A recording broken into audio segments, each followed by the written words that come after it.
Welcome to Season 7, the NGO Grit. This season, Just Talk Therapy podcast brings you the stories of some amazing people who dedicated their time, money, energy, etc. selflessly, and that too just for a cause. They held humanity first and thus made a difference in the society in their own ways. Today, we have a dynamic guest with us, Mr. Anshu Gupta. Welcome to the show, sir. Thank you. Thank you so much. And Mr. Anshu Gupta runs an NGO known as Goonj. So, sir, if you could just tell about yourself and the NGO. Uh, I would call it a much larger social movement, instead of an NGO that way. Uh, for sure, you start like that, and then I think if you keep working on the ideas and if you keep making people a stakeholder, it takes the shape of a movement. I would say Goonj is now that, working on very, very basic issues of humankind, very important and ignored things like dignity or decision making, uh, and how and maybe one of the important part which we are trying to do is how do we value what was there in the past, and can we revive some of those uh, value-based things? How it was important to give the decision making to the last person for whom we are trying to work. How it is important to speak a different language and don't and avoid using words like donor beneficiary, but treat everyone as a stakeholder. How it is important that we see things through the lenses of dignity, and how the barter economy can be revived. So I think what Goonj is trying to do, uh, uh, we deal with the second hand or new goods, clothes, utensil, footwear, door, windows, all kind of material, and then channelize it to people across the country and at a scale. I think I was just looking up to the data of the last 7 years. There was some data released by Goonj, and we found that more than 40 million kgs of material uh, which has been channelized just in the last 7 years itself. But not as a charity. People pick up their work, people make roads, people dig well, people clean ponds, make bamboo bridges, hardcore with their wisdom as per their need, and then they're rewarded in kind. So it's like revival of barter economy. And I'm just a part of it. I mean, fine, people say founder, so I am founder for sure. But now it is much beyond me. More than 1,500 people full time, and hundreds and thousands of volunteers and well-wishers. That's how the movement is going. So it's like you have extended your dream into a vision wherein all the stakeholders are part of it. Yes, and the important part is that you also have a relationship of equals, right? Right. Uh, one of the wrong notion about this sector, what unfortunately a lot of people who have never experienced this have, that we're also common human beings. We are also human beings, right? So whenever people come and start asking my colleagues uh, whether you get salary or not, I always feel that there can't be bigger foolish than these people who ask such questions. So, so how do we make everyone a stakeholder? How do we see that uh, of all age group, of all the regions, of so the people like for whom we work in the villages, they are not called beneficiaries, because it's very ironical that if I give time, I am called a giver, and if the community gives time, they are still called beneficiaries. If I give a skill, I am a giver, but if the community is putting a skill, they are still called beneficiaries. That language and those lenses need to change. That's a wonderful idea, sir. And if you could just explain a little more, because, you said they build roads, or they build or clean the ponds, or, whatever they are skilled with or they need. So, how does Goonj interact on that perspective? So although there are a lot of initiatives for us, but one of the flagship initiatives is called Cloth for Work, which is also called Dignity for Work. And the whole idea is that the second-hand or the new goods which come to us, as I said, cloth, utensil, footwear, to all kind of material, and then we try to match the need of people. We make sure that only the good goes out, right? And then when the material, or not material, but rather when we reach to the communities, we sit with the communities and we try to find out what are the big issues which are troubling them. Water, sanitation, infrastructure kind of issues. So a village will come and say that we have the main road, but there's no connecting road. Okay. Someone might say that we have acres of pond, but it has never been cleaned. Okay. Then with their wisdom and all, people work on that.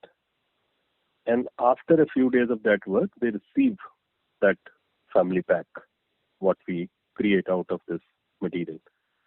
So, the entire process is dignified, because if you give a shirt to someone, go tomorrow and say it is mine, the person will say yes, it is yours.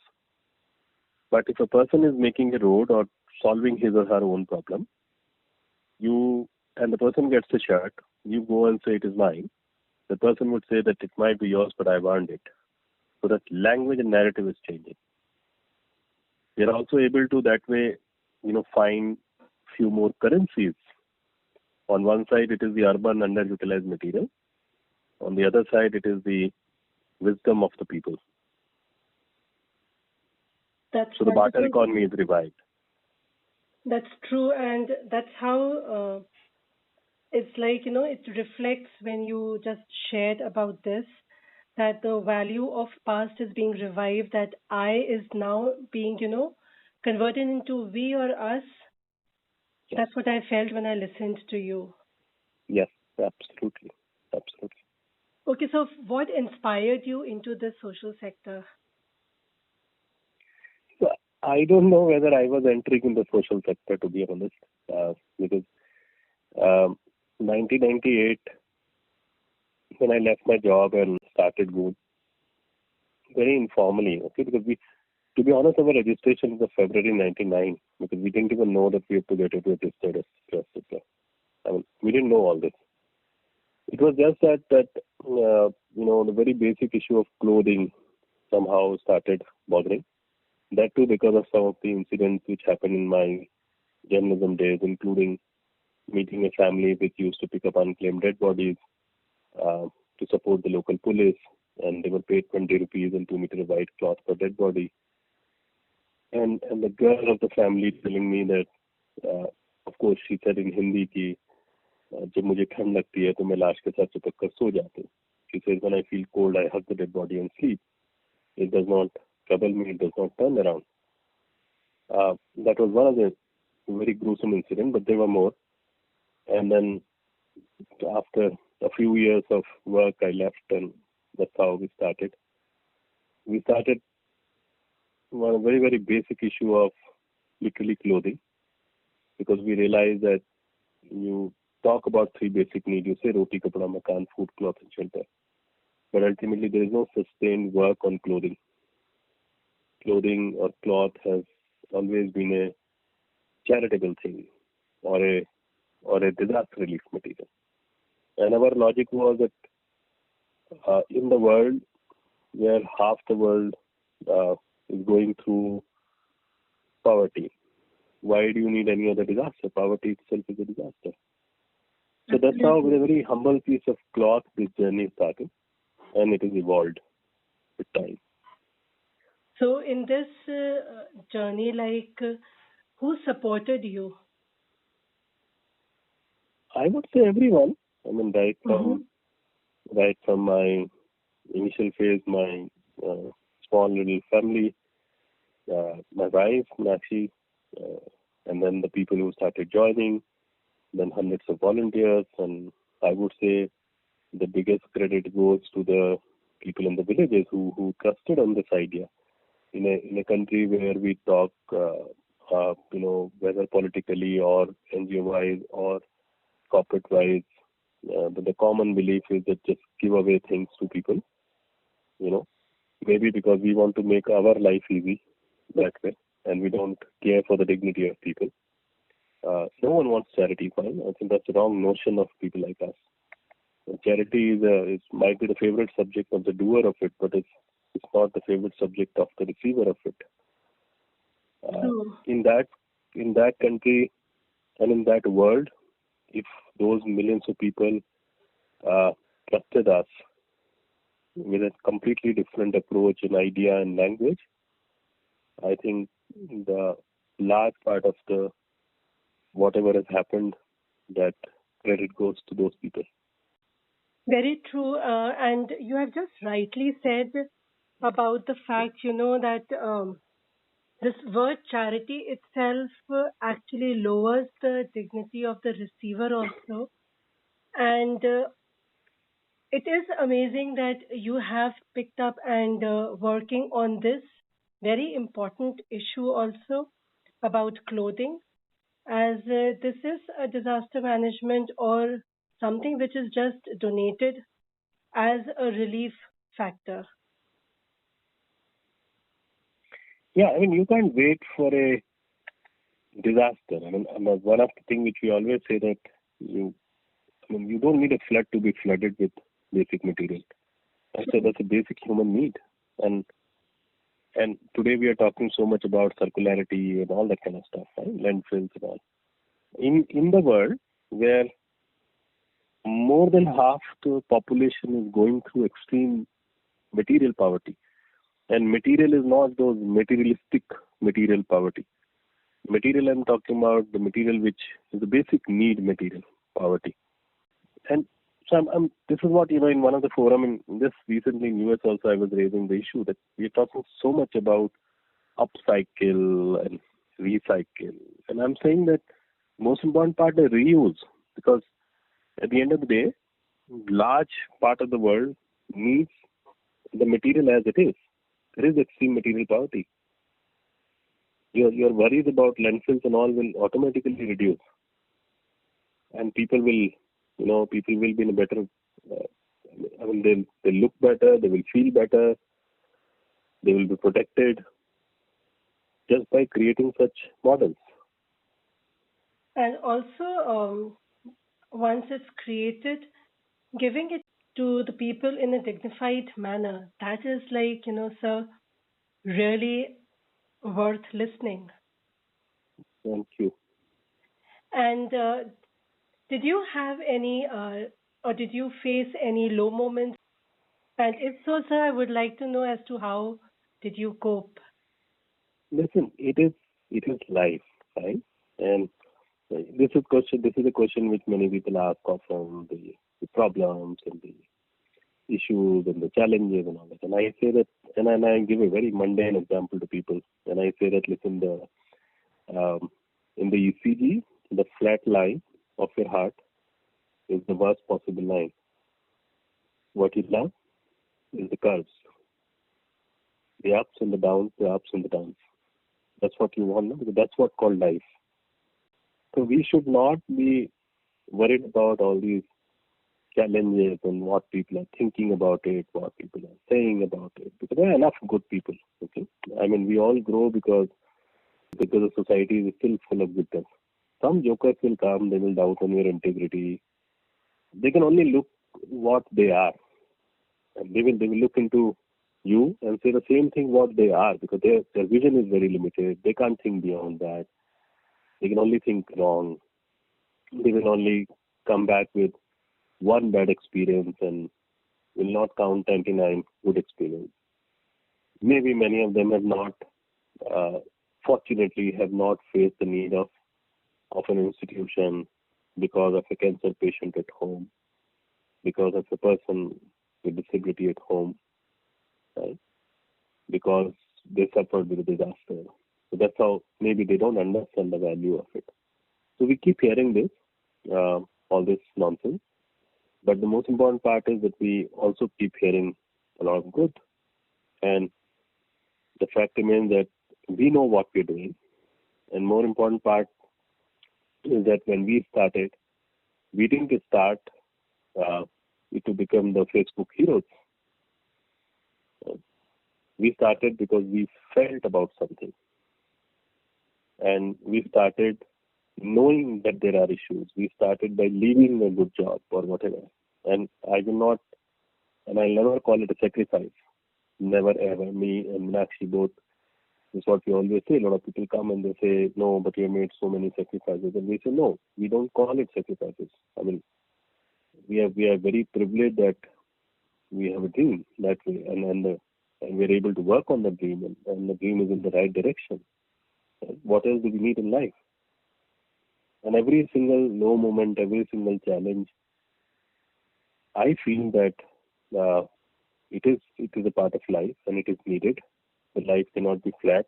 The life cannot be only upward, because that also means that any day I will suffer with a completely different kind of arrogance in my life, and that is my last day. And when we deal with disasters, and I mean, our work is hugely non-disaster, but when we deal with disasters also in a big way, we have seen the worst possible floods in our campus, 6 feet, 7 feet water in Bombay. In 2015, when the same year when we received the Magsaysay, our huge setup of almost 4,000 square feet, just by a cracker at 6 o'clock in the evening, it started burning until 2 o'clock. Everything was finished. Even 10 fire brigade could not save anything. But we survived. We survived. I mean, one of the very memorable thing about this fire incident is that how everyone was crying, and of course, when you work on this material and these systems day and night, and then you see everything is under these flames, it is a torture. 2 o'clock fire brigades went away, and that was the day of Diwali. No puja, etc. happened. But we still, in the middle of it, I just asked my team I said, all of you must have made some good food. Let's start having food. Because that fire is happening, and the fact remains that me and you cannot do anything except standing here. Because that's the job of the expert. So let's eat food. So all of us were, one after another, we were sitting in the lanes, and Delhi has huge number of people, a few hundred. And then we were eating, the food coming from the homes of all of our team members. Next morning, 6 o'clock, everyone comes with just after a couple of hours, once they go back, after a couple of hours, they come back, and everyone comes back with the family, kids, husband, wife, with buckets in hands and all that kind of thing. And the whole idea was to see how much can we save out of the material. And you should see those pictures. And people tried their best. Of course, there was nothing left. And I remember, on Diwali, we make this sweets, our own halwai, our own person really makes it, a few quintals of it, a few offices nearby offices. And at around 5, 6, and everyone was tired, I said, yaar, sal gulab jamun bane. So that year we made gulab jamun. And I said, yaar, gulab jamun kuch bache honge. There was a lot of gulab jamun, which we left yesterday. And I think that must be the first scene when this is a complete damage all across. And at 5:36, we were actually standing in the middle of the jabal and having those gulab jamuns as an assurance. And that was the conversation, because a lot of people were worried that, especially the casual workers or the people on piece rate and all, they were worried that, whether tomorrow there will be a job for them or not, because the material is not there, and our lifeline is that material. And I said two things. One, not even a single person will go from Goonj. We are here. We will fight it together. 2nd, from tomorrow, there will be 2 teams.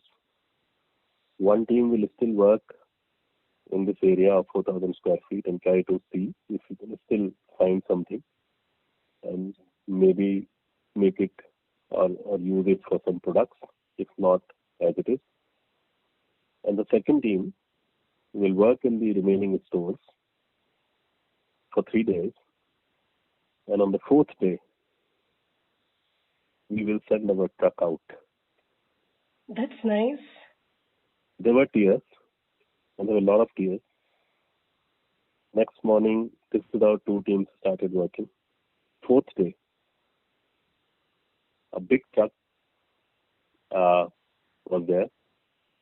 It was full of family kits, and the truck needs almost 400, 500 family kits, very, neatly curated. And that's what the team did. And I still remember clicking a picture with all the people, all of us standing, crying near the truck. And that's how it was a fire. Just in 3 days, we said, yes, the fire was there. Right. Because life goes on. Absolutely. And as a leader, you had extended hands to guide everyone with hope, and that echoes till date.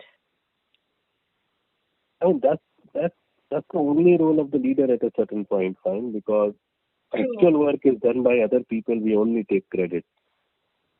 You are talking to me, not to those hundreds of people because of whom, you're talking to me. I think that this is my job, whether it is fire or flood or COVID, whatever way we worked at a scale, to lead from the front and also to stand behind to make sure that things go absolutely just goes on. Very true. And so, if anyone would like to connect with you or your organization, how should they do so? So, best possible way is mail, MAIL, at Goonj, GOONJ.org. Otherwise, we are there on social media, Facebook, LinkedIn, Insta, Twitter. And Goonj.org also has connect details and more details about us. And there is also a YouTube channel which has all the videos about Goonj. So, this is to all the listeners. If you would like to connect with the Goonj and contribute in any way you can in your own possible best ways, so please kindly do that.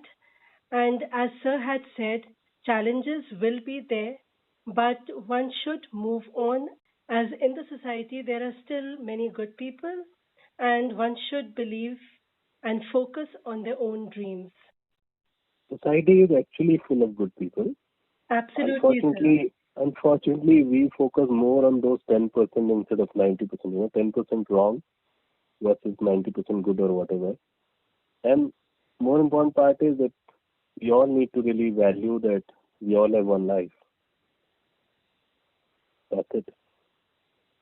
That's a wonderful thing that you said, sir, because it is the crux of everything that yes, we have only one life and we should do our best because we don't have a second chance. Any experience you would like to share with our listeners that stands out in your memory? I'm sure there must be many, but anyone, if you could just share. There are hundreds and thousands, to be honest. But I think for me, the best is that when you are there deep in the disasters and of course, a lot of people don't understand that it is a risky job. Okay, I mean, and it's also psychologically very challenging, emotionally very challenging job. I mean, if you have a house help at your place and one fine morning you see that maybe her husband has beaten her or something, you feel very bad. Your entire day is spoiled. Okay? Now imagine the people like us who are in this field. I mean, it's very easy to sit in the city and say whatever, but if you see the people who are in this sector, in the social development sector, they just deal with the trauma and the negatives and the sadness of the society, uh, day in day out. That's their full time job. I remember when in my initial phase, I was too new. I had no experience with the sector, and I used to go to Bihar and so many other states. Till that, if I'm coming with train, it was still okay. But suppose I take a flight, till Patna airport, it was still okay. But within 1.5 hours, you come to Delhi and you see a completely different airport and so many other things. And I remember for almost 3, 4 days, 5 days, I was not able to even speak to my family, my daughter, my colleagues. I was so numb. I was so numb on two stark realities of the world. But then you realize that this is life, and then you realize that maybe this is why someone has given you this path, and maybe this is where you can make a little change, whatever little you can in your lifetime, and you see that how the people whom you otherwise call beneficiary or unskilled or blah blah blah, all kind of useless things, words we all have created, how they treat you, how they open up their homes, their villages, their life, how they feed you, how they wait for you, how they see you till the time they can when you leave that space. And these are unknown people, and you've not given them anything. So all these perceptions about the larger population of the world, and especially the financially poor people whom very strongly, cleverly, we call poor. They're not poor, they're financially poor. There are 100 different kind of poverty. And they're not asking or begging anything. Right? We are going there. So I am always very grateful because I think I eat the best fruits from the trees of the people whom we all feel are beneficiaries. I I know that even if someone has just half a kg of rice, with so much of love and affection, they will feed you, and they'll put everything, every best thing, including their love in that. And these are not, I'm not talking something hypothetical or something, just to please myself. These are real stories of the people. I mean, I remember way back when I was a student and I went to Uttarakhand, and I still have those pictures of, and that was my first exposure to the villages or to the disaster. And there was an earthquake in 1991, and there was this couple, uh, old couple, both of them, husband and wife, had plasters, in their uh, ankle, foot, and all that, pretty injured, but were sitting in a village. And I was an absolutely unknown uh, small box camera with me. No one knew me, just roaming around, and I started chatting with them.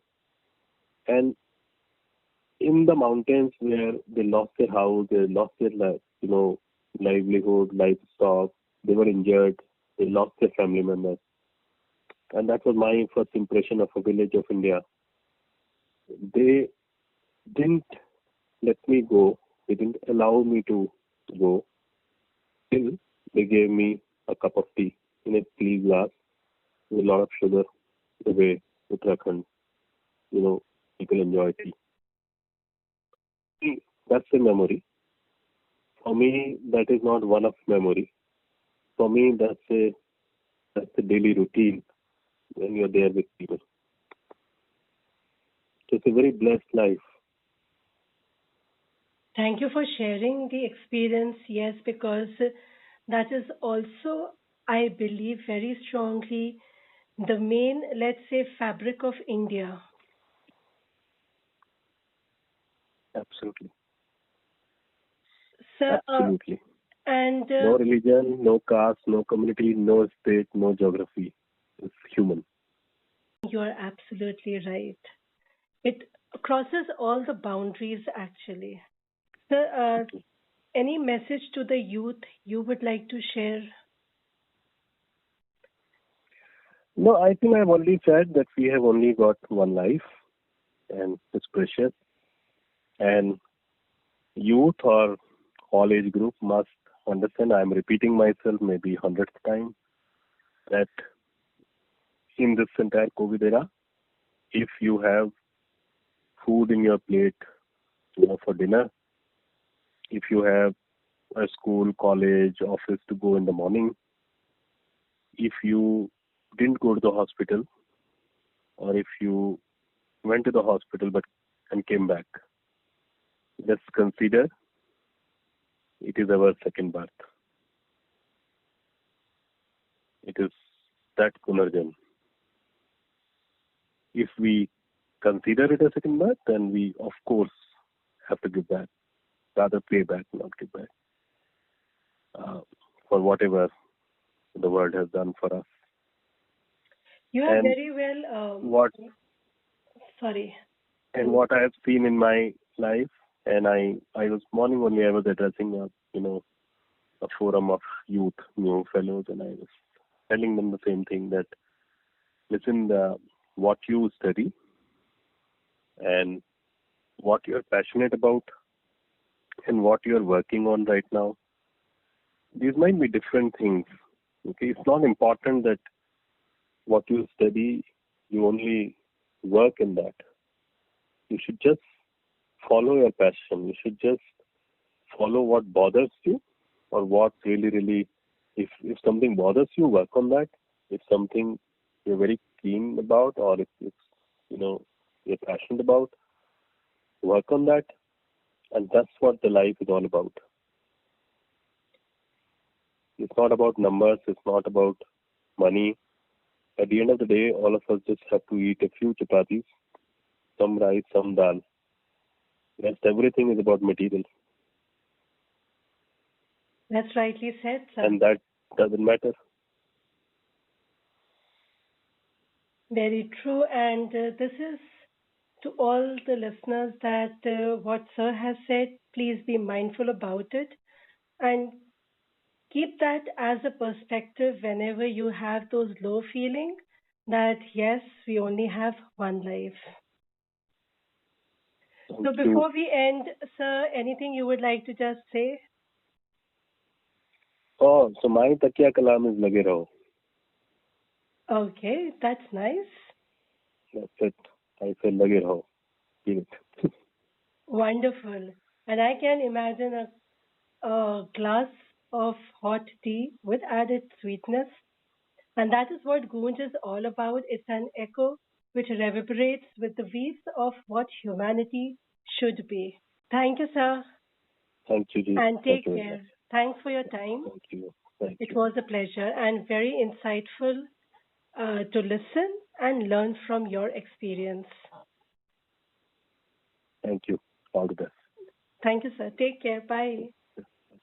This is Mr. Anshu Gupta, founder of Goonj, an organization which envisions to grow as an idea across regions, economies, and countries, using urban discard as a tool to alleviate poverty and enhance dignity of the underprivileged people of the world. The attributes and approach with which Mr. Anshu works and handles various challenges in his stride towards serving humanity are exemplary and reflects the real grit in him. Mr. Anshu's vision is to offer the world sustainable economic model which is achieved by empowering the recipient, prioritizing their dignity, and putting the decision-making back into their hands. So if you would like to know more about their work, do connect with them through their social media link and see as to how you can be a part of their journey. On that note, I end today's episode. Hope to see you next week with another guest and their inspirational journey. Till then, take care and be safe. Bye.